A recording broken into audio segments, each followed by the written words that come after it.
Hi, I'm Melissa Herkman, and I'm going to be showing you how I get my favorite beach waves using a classic curling iron on day-old hair.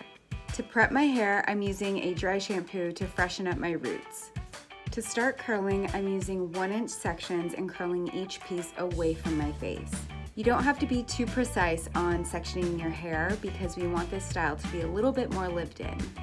When clamping your hair with the curling iron, stamp your hair with the clamp facing up first, then alternate with it facing down. Then just keep going with that rotation all the way throughout the hair. Then every few sections, I will take the curling iron and clamp my hair as if it's a crimper to create more texture in my hair.